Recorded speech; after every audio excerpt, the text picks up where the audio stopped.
My dear students, आज हम इस लेसन में जो हमारे एक्टिव एंड पैसिव वॉइस के लेसन चल रहे थे उसी को आगे बढ़ाते हुए हमने पिछले वीडियो में WH वर्ड के सेंटेंस को पैसिव वॉइस में बनाने के नियमों को डिस्कस किया था, समझा था। लेकिन हु और हुम, ये दो जो WH वर्ड है, इनको पैसिव वॉइस बनाने का तरीका थोड़ा सा अलग है। इसे हम दोनों को अलग से समझने का प्रयास करते हैं। कई बार RBSC के हमारे एग्जाम में ये कॉन्सेप्ट पूछी गई है। एक सेंटेंस के माध्यम से हम इसे समझने का प्रयास करते हैं। Sentence is who called Gita. Who called Gita. अगर इस प्रकार का सेंटेंस हो तो इसे हम दो तरीके से, method A and method B, दो प्रकार से हम इसे बदल सकते हैं। एक तो हु की जगह हम बाय हुम सीधा यूज करते हैं। हु की जगह बाय हुम, और बाय हुम के बाद में बी की पास्ट फॉर्म। यहाँ जैसा कि गीता को हम सब्जेक्ट के रूप में यूज कर रहे हैं तो गीता से पहले वॉज का प्रयोग होगा। तो by whom was Gita and past participle form of called में बदल जाएगा। सेंटेंस बाय हुम से हम बनाते हैं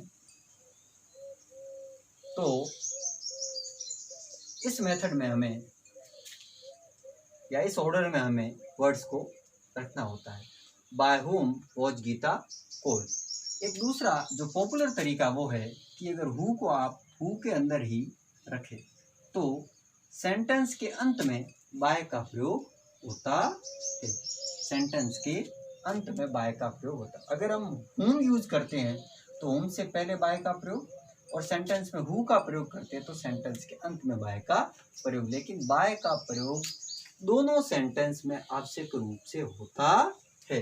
तो हु और हु के जस्ट बाद अर्थात बी की पास्ट फॉर्म और ये गीता जो यहाँ सब्जेक्ट बन के आ रहा है तो गीता के साथ वॉज का प्रयोग, और इसके साथ पास्ट पार्टिसिपल फॉर्म कॉल की थर्ड फॉर्म कॉल्ड, और अंत में बाय लगता है। तो दोनों तरीके हैं। दोनों तरीके से हम इस एक्टिव वॉइस के सेंटेंस को पैसिव में बदल सकते हैं। हुम का प्रयोग करते हैं, पहले बाय लगा, by whom was Gita called, और हु का प्रयोग करते हैं तो अंत में बाय का प्रयोग करें। तो ये सेंटेंस होगा who was Gita called by. अब जो दूसरा सेंटेंस होता है वो अगर सेंटेंस में पहले से हुम दिया हुआ हो, हुम से सेंटेंस की शुरुआत हो, तो उसे हम किस प्रकार से बदलते हैं। तो उसे बदलने का केवल एक ही तरीका है कि हुम को हम हु में बदल देते हैं। हुम को हम हु में बदल देते हैं। तो हु पहले आ जाएगा, इसके बाद में यहाँ सिंपल पास्ट टेंस यूज हो रहा है, डिड हेल्पिंग वर्ब आ रही है, तो ऐसी कंडीशन में बी की पास्ट फॉर्म यहाँ यूज कर लेंगे, और इसके बाद में सीधा पास्ट पार्टिसिपल आ जाएगा। पास्ट पार्टिसिपल, और उसके बाद में बाय, और यहाँ का जो सब्जेक्ट है वो सीधा इसके ऑब्जेक्ट में चला जाएगा। तो सेंटेंस बनेगा who was suggested by you. Who was suggested by you. तो इन दोनों नियमों को आप थोड़ा अलग से दिमाग में रखें कि ऐसे सेंटेंसेस जिनमें हु और हुम सेंटेंस में हो तो उन्हें हम पैसिव में किस प्रकार से बदलते हैं। हु कॉल्ड गीता में पहली मेथड हम इसे रिकॉल करते हैं कि आप चाहे तो इसे बाय हुम के द्वारा सेंटेंस को पैसिव में बदल सकते हैं। बाय हुम का प्रयोग कर रहे हैं तो बाय हुम के जस्ट बाद बी की फॉर्म, बाय हुम वॉज गीता, और इसके बाद में सब्जेक्ट के बाद में वर्ब की past participle form, by whom was Gita called. और अगर हु का प्रयोग कर रहे हैं तो हु के जस्ट बाद बी की फॉर्म, इसके बाद में सब्जेक्ट और इसके बाद में वर्ब की थर्ड फॉर्म और अंत में बाय लगता है। बाय के बाद में क्वेश्चन मार्क लगता है। इस प्रकार से हम इस सेंटेंस को दो तरीके से बदलते हैं। और हुम वाले सेंटेंस को जो सिंपल पास्ट की कंडीशन में है, इसमें बी की पास्ट फॉर्म यूज करके और हु के बाद में बी की पास्ट फॉर्म हु वॉज, इसके बाद में पास्ट पार्टिसिपल और बाय के अंत में जो सब्जेक्ट ऑब्जेक्ट बनकर आ जाता है। तो who was suggested by you, इस प्रकार से इन सेंटेंस को बदला जाता है। हमारे आरबीएससी के पैटर्न में कभी कभार ऐसे क्वेश्चन पूछ लिए जाते हैं, तो इन्हें भी दिमाग में रखना है। ये थोड़े अलग टाइप के रूल्स को फॉलो करते हैं। अर्थात यदि एक्टिव वॉइस के वाक्य में क्वेश्चन हु से शुरू हो तो पैसिव वॉइस बनाते समय हु के स्थान पर हम या तो बाय हुम रखते हैं या प्रारंभ में हु रखकर बाय वाक्य के बिल्कुल अंत में लिख देते हैं तथा शेष वाक्य को पैसिव में बदलकर हेल्पिंग वर्ब को सब्जेक्ट के आगे रखते हैं, जैसा कि हमने इन दो सेंटेंस को यहाँ सॉल्व किया है। ये दोनों सेंटेंस थोड़े यूनिक मेथड से सॉल्व होते हैं, इन्हें आप अलग से दिमाग में रखिए। अन्य हम जो WH वर्ड पहले हमने पिछले वीडियो में पढ़े थे उनकी कॉन्सेप्ट को अलग से दिमाग में रखें।